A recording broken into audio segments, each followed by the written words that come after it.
किसने अपने पुत्र व पुत्री को बौद्ध धर्म के प्रचार व प्रसार के लिए श्रीलंका भेजा? इस प्रश्न का उत्तर हो जाएगा अशोक ने। अगला प्रश्न है, कौटिल्य द्वारा रचित अर्थशास्त्र कितने अभिकरणों में विभाजित है? इस प्रश्न का आंसर है 15। अगला प्रश्न है, अशोक का अभिलेख भारत के अलावा किस अन्य स्थान पर भी पाया गया है? इस प्रश्न का उत्तर है अफगानिस्तान। अगला प्रश्न है, किस शिलालेख में अशोक ने घोषणा की सभी मनुष्य मेरे बच्चे हैं? इस प्रश्न का उत्तर हो जाएगा प्रथम पृथक शिलालेख में। अगला प्रश्न है, किस स्थान से अशोक के शिलालेख के लिए पत्थर लिया जाता था? किस स्थान से अशोक का शिलालेख जिस पर लिखा जाता था कहाँ से लाया जाता था? तो इस प्रश्न का उत्तर हो जाएगा चुनार से। अगला प्रश्न है, किस महीने में मौर्यों का राजकोषीय वर्ष आरंभ होता था? इस प्रश्न का उत्तर हो जाएगा आखार, जिसको इंग्लिश में जुलाई कहते हैं। अगला प्रश्न है, किस जैन ग्रंथ में चंद्रगुप्त मौर्य के जैन धर्म अपनाने का उल्लेख मिलता है? इस प्रश्न का उत्तर है परिष्टि पर्व। अगला प्रश्न है, चंद्रगुप्त मौर्य का संघर्ष किस यूनानी शासक से हुआ? इस प्रश्न का उत्तर है सेल्यूकस से। अगला प्रश्न है, एरियन ने चंद्रगुप्त मौर्य को क्या नाम दिया? इस प्रश्न का उत्तर है सेंड्रोकोटस। अगला प्रश्न है, किस ग्रंथ में चंद्रगुप्त मौर्य के लिए कुलहीन शब्द का प्रयोग हुआ है? इस प्रश्न का उत्तर हो जाएगा मुद्रा राक्षस, जो विशाख दत्त के द्वारा लिखा गया है। उस मुद्रा राक्षस में कुलहीन शब्द प्रयोग चंद्रगुप्त मौर्य के लिए किया गया है।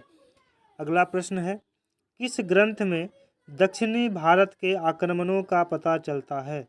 इस प्रश्न का उत्तर हो जाएगा तमिल ग्रंथ, जिसको आहनानूर बोलते हैं। अगला प्रश्न है, चंद्रगुप्त मौर्य का निधन कब हुआ? इस प्रश्न का उत्तर है 297 ईसा पूर्व। अगला प्रश्न है, चाणक्य किस विश्वविद्यालय में शिक्षक थे? इस प्रश्न का उत्तर है तक्षशिला विश्वविद्यालय में। अगला प्रश्न है, चंद्रगुप्त के बाद किसने शासन प्राप्त किया? इस प्रश्न का आंसर हो जाएगा बिंदुसार ने। चंद्रगुप्त का उत्तराधिकारी जो है बिंदुसार था, जो चंद्रगुप्त के बाद शासन धारण किया। अगला प्रश्न है, बिंदुसार किस संप्रदाय का अनुयायी था? इस प्रश्न का आंसर हो जाएगा आजीवक संप्रदाय। अगला प्रश्न है, किस विद्वान ने बिंदुसार को 16 राज्यों का विजेता बतलाया? इस प्रश्न का आंसर हो जाएगा तारानाथ ने, जो बिंदुसार को 16 राज्यों का विजेता बतलाया था। अगला प्रश्न है, अशोक मगध की गद्दी पर कब बैठा? इस प्रश्न का उत्तर है 269 ईसा पूर्व। अगला प्रश्न है, अशोक की माता का क्या नाम था? तो इस प्रश्न का आंसर हो जाएगा शुभद्रांगी। दोस्तों, अशोक के पिता का क्या नाम था? इस क्वेश्चन का जवाब आप लोग कमेंट में ज़रूर बताएं। और वीडियो कैसा लगा ये भी बताएं। वीडियो अच्छा लगे तो वीडियो को लाइक करें, शेयर करें। अगला प्रश्न है, भारत में शिलालेख का प्रचलन सर्वप्रथम किसने किया? तो इस प्रश्न का उत्तर हो जाएगा अशोक ने। अशोक ने जो है शिलालेख का प्रचलन सबसे पहले किया था। अगला प्रश्न है, किस स्रोत से पाटलिपुत्र के प्रशासन का वर्णन है? किस स्रोत में पाटलिपुत्र के प्रशासन का वर्णन है? इसका आंसर हो जाएगा इंडिका। अगला प्रश्न है, अंग्रेजों ने 1760 ईस्वी में वांडीबास के युद्ध में किसे परास्त किया था? इस प्रश्न का उत्तर हो जाएगा फ्रांसीसी को।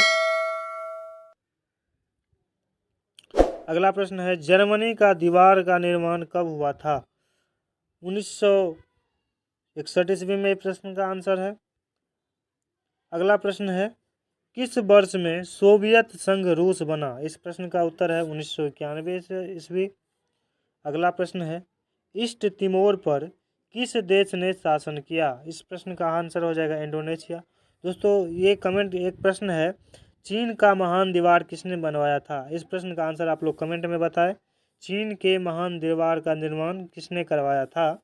इस प्रश्न का उत्तर आप लोग कमेंट में बताएं। अगला प्रश्न है, चीन में लाल क्रांति कब हुई थी? इस प्रश्न का उत्तर है 1949 ईस्वी। अगला प्रश्न है बर्लिन की दीवार कब गिराई गई? इस प्रश्न का आंसर है 9 नवंबर 1985 ईस्वी में। आप लोगों को एक प्रश्न और है, कांग्रेस की स्थापना भारत में कब हुआ था? इस प्रश्न का उत्तर आप लोगों को कमेंट में बताना है। अगला प्रश्न है जापान के हिरोशिमा पर परमाणु बम कब गिराया गया था? इस प्रश्न का आंसर है 6 अगस्त 1945 को, यानी द्वितीय विश्व युद्ध के समय में। अगला प्रश्न है पुर्तगाली नाविक बार्थोलोमियो डियाज ने उत्तमाशा अंतरीप की खोज कब की थी? इस प्रश्न का आंसर हो जाएगा 1486 ईस्वी में। आप लोग इस प्रश्न का उत्तर बताएं, भारत का खोज किसने किया था? इस प्रश्न का कमेंट आप लोग करें आंसर। अगला प्रश्न है पुर्तगालियों ने अपने पहले दुर्ग लल्ली स्थापना कोचीन में कब की थी? इस प्रश्न का आंसर हो जाएगा 1503 ईस्वी में। अगला प्रश्न है गुप्त शासकों द्वारा जारी किए गए चांदी के सिक्के क्या कहलाता था? गुप्त शासकों द्वारा जारी किए गए चांदी के सिक्के क्या कहलाते थे? इस प्रश्न का आंसर हो जाएगा रूपक। अगला प्रश्न है गुप्त काल में औषधि शास्त्र का प्रमुख विद्वान कौन था? इस प्रश्न का आंसर है बाघभट्ट। अगला प्रश्न है किस शासक ने अपना नाम शिलादित्य रखा था? इस प्रश्न का उत्तर है हर्षवर्धन। अगला प्रश्न है समुद्रगुप्त के काल का इतिहास जानने का सबसे महत्वपूर्ण साधन क्या है? तो इस प्रश्न का उत्तर है इलाहाबाद स्तंभ पर उत्कीर्ण लेख। इलाहाबाद स्तंभ पर जो लेख खोदा गया है, ये समुद्रगुप्त के काल का इतिहास जानने के लिए सबसे महत्वपूर्ण साधन है। अगला प्रश्न है चंद्रगुप्त विक्रमादित्य के दरबार में नवरत्नों में सबसे अधिक प्रसिद्ध कौन था? चंद्रगुप्त विक्रमादित्य के दरबार में नवरत्नों में सबसे अधिक प्रसिद्ध कौन था? इस प्रश्न का उत्तर हो जाएगा कालिदास, जो चंद्रगुप्त के गुरु थे, प्रधानमंत्री थे, सलाहकार थे। अगला प्रश्न है किस काल में स्त्रियों की संख्या पुरुष के बराबर थी?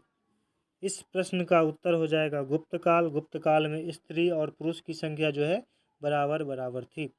अगला प्रश्न है गुप्त काल में औषधि शास्त्र का प्रमुख विद्वान कौन था? इस प्रश्न का आंसर हो जाएगा बाघभट्ट। गुप्त काल के औषधि शास्त्र का प्रमुख विद्वान थे। अगला प्रश्न है गुप्तकालीन आर्थिक दशा की प्रमुख विशेषता क्या थी? इस प्रश्न का आंसर है उद्योग धंधों व कृषि को प्रोत्साहन। अगला प्रश्न है चंद्रगुप्त द्वितीय ने कब विक्रमादित्य की उपाधि धारण की थी? इस प्रश्न का उत्तर है शकों का उन्मूलन करने के बाद चंद्रगुप्त द्वितीय ने विक्रमादित्य की उपाधि धारण की थी। अगला प्रश्न है चंद्रगुप्त मौर्य का प्रधानमंत्री कौन थे? मैं अभी बताया चंद्रगुप्त मौर्य का प्रधानमंत्री कौटिल्य था और उनके गुरु भी थे। अगला प्रश्न है चरक और नागार्जुन किसके दरबार की शोभा थे? चरक और नागार्जुन किसके दरबार की शोभा थे? इस प्रश्न का उत्तर है चंद्रगुप्त मौर्य। तो दोस्तों आज के लिए बस इतना ही। आशा करते हैं ये वीडियो आप लोगों को अच्छा लगा होगा। वीडियो थोड़ा भी अच्छा लगा हो तो वीडियो को लाइक करें, तो अपने दोस्तों के साथ शेयर ज़रूर करें। और अगर आप हमारे यूट्यूब चैनल पर नए हैं तो प्लीज़ चैनल को सब्सक्राइब करके बेल आइकन की घंटी के बटन को ज़रूर दबाएं। Thank you.